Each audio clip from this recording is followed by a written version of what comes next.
Salut tout le monde, c'est E07 et aujourd'hui on se retrouve sur une vidéo tout simplement. Et dans cette vidéo on va apprendre à réaliser de la pâte d'amande. Alors pour ce faire, il nous faudra d'abord il faut respecter une règle, c'est que quand vous prenez par exemple 125 g de sucre glace, il faut prendre 125 g de poudre d'amande, obligé. Il faut que ce soit tout le temps la même quantité.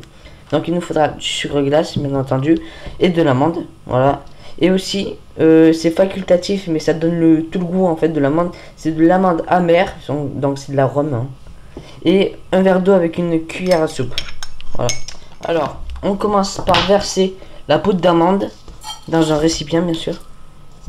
Oh, j'ai un bout de fer, enfin un bout de plastique. Voilà. Et le sucre glace.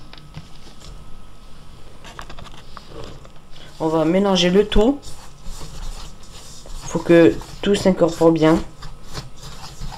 Donc en gros ça va finir par quelque chose de blanc assez neutre.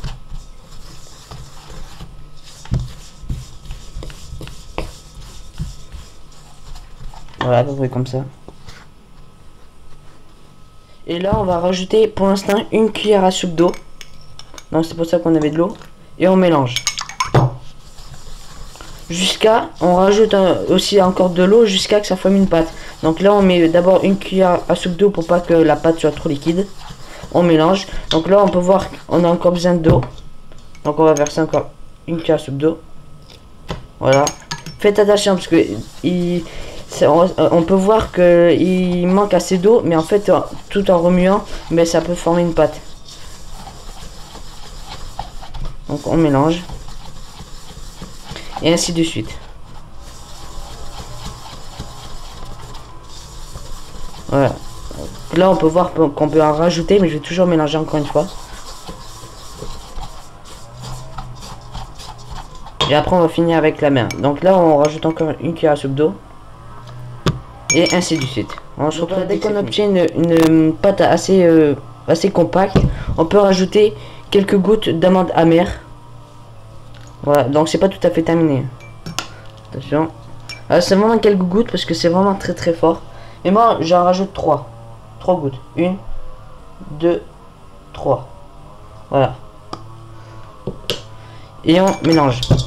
Avec les mains cette fois-ci. Alors attention de ne pas rajouter trop d'eau. En cas si vous rajoutez trop d'eau, et bien rajoutez un peu plus de sucre glacé et d'amande car la pâte peut être assez liquide. Donc j'ai rajouté à peu près 4 cuillères à soupe. Et je pense que c'est bon. Regardez déjà on obtient une pâte assez compacte. Voilà. Donc on remue encore 3 minutes. Pour à peu près être compact, on la met en boudin. La forme de boudin. Donc si on n'a pas une table assez propre pour la mettre, si on n'a pas un plan de travail, sur le côté, et on fait ça. Voilà, comme ça va prendre un peu la forme arrondie. Ou sinon on la met comme ça. Donc on peut voir c'est une pâte compacte, voilà. Donc après dès qu'on a fini ça, on va la mettre sur un film plastique et on va la mettre à peu près 25 voire 1 heure, enfin 30 minutes voire 1 heure au congèle ou au frigo si votre frigo n'est pas assez froid. Voilà. Donc je la mets sur la film plastique. Donc moi j'ai voulu la prendre en boudin, sinon vous pouvez la longer grand comme ça, c'est pas de problème. Voilà, on la recouvre bien. On reprend sa forme comme ça, on fait vite fait comme ça. Et voilà, et là on va la mettre au frigo, comme j'ai dit, pendant 30 minutes voire 1 heure s'il n'est pas assez froid. Et on se retrouve dès que, moi il est assez froid, donc dès que 30 minutes sont passées.